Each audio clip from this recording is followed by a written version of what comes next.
Wer auf der Suche nach einer kompakten Hobelbank ist, der findet in dieser Werkbank eine sehr gute Lösung.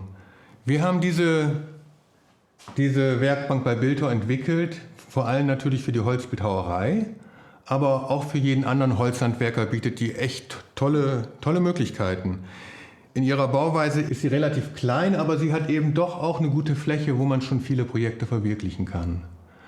Sie ist aufgebaut wie eine klassische Hobelbank. Wir haben hier über die kürzere Seite, über die komplette Länge von 60 cm eine sehr stabile Vorderzange ausgewählt. Die hat auch einen sehr stabilen Hobelbankbeschlag. Und auf der Platte befinden sich 4 Lochreihen über die gesamte Länge für die Bankhaken, sodass man eben auch große Brettflächen einspannen kann. Die Werkbank hat hier im unteren Bereich einen großen Stauraum, der ja auch mit den 2 Deckeln abgedeckt ist, dass ihr eben auch staubfrei oder zumindest vor großer Späne geschützt eure Werkzeuge und andere Dinge aufbewahren könnt. Darüber hinaus haben wir die Abmessung von diesem Kasten so ausgebildet, dass ihr so ganz gewöhnliche Betonsteinplatten, die es in jedem Baumarkt gibt, reinlegen könnt. Also wenn ihr hier 3 von diesen kleinen Betonsteinplatten, 25 x 50 cm reinlegt, dann erhöht ihr das Eigengewicht der Werkbank bereits um 50 Kilogramm. Ihr kommt dann insgesamt auf 105 Kilogramm Gewicht und dadurch bekommt die Werkbank wirklich einen sehr guten, stabilen Stand. Ihr könnt die Werkbank in 2 Stufen erhöhen. Einmal hier unten einfach die Werkbank hier auf die Kufe draufgestellt und darüber hinaus kann man auch hier einfach durch Anheben das Erhöhungsholz dazwischen tun und ihr könnt sie dann über 95 auf 105 cm in 2 Stufen erhöhen. Gerade die große Höhe von 105 cm ist super angenehm für Detailarbeiten, weil ihr dann nicht so gebückt dastehen müsst. Die normale Höhe, die ihr so braucht, die könnt ihr am besten ausmessen, indem ihr vom Handgelenksknöchel den Abstand zum Boden messt.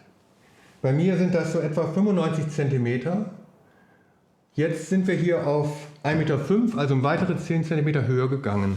Wenn ich jetzt Detailarbeiten machen will, also für die normale Arbeit ist das zu hoch, aber wenn ich Detailarbeiten machen möchte, dann ist das eine super Höhe, dass ich hier gut mein Werkstück sehe und dass ich mich nicht zu sehr bücken muss. Die Vorderzange hat eine maximale Spannweite von 120 mm. Ihr könnt, wenn ihr in der Mitte euer Werkstück einspannt, einen maximalen Druck aufbauen. Wenn ihr es aber an der Seite einspannt, dann zieht sich die Vorderzange schräg fest. Dafür könnt ihr, sobald das Werkstück berührt wird, hier auf der gegenüberliegenden Seite mit der Stellschraube einen Ausgleich schaffen. Ich drehe die jetzt einfach hier dran und dann kann ich richtig kräftigen Druck aufbauen. Diese Stellschraube, die könnt ihr wahlweise hier auf der einen Seite, auf der rechten Seite oder auf der linken Seite verschrauben und je nachdem, wo ihr arbeiten wollt, habt ihr dann die Wahl. Als Zubehör empfehle ich euch die Bankhaken. 2 Paar Bankhaken braucht ihr. Die könnt ihr in den Lochreihen an beliebiger Stelle einlassen. Die haben so einen kleinen Klemmpunkt. Dadurch könnt ihr sie auch in der Höhe verändern.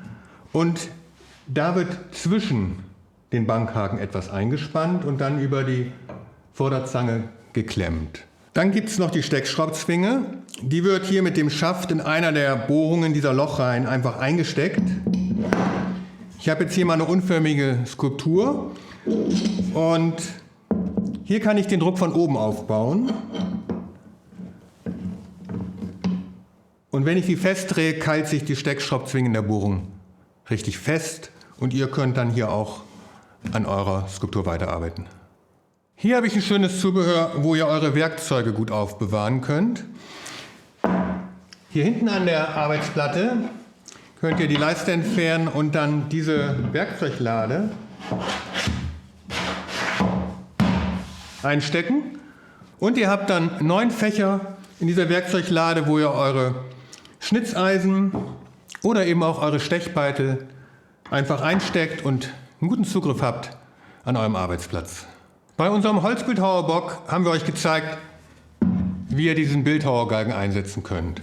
Den könnt ihr natürlich auch hier bei der Werkbank in der Vorderzange einspannen und genauso damit arbeiten. Neben dem kleinen Bildhauergalgen könnt ihr eben diesen großen Bildhauergalgen einsetzen, den wir extra für die Werkbank entwickelt haben. Er wird auf der Vorderzange gegenüberliegenden Seite montiert, sodass ihr eben sogar an zwei Projekten gleichzeitig arbeiten könnt, eben an dem Bildhauergalgen und dann eben im Wechsel an der Vorderzange. Hier habe ich jetzt ein recht hohes Werkstück eingespannt.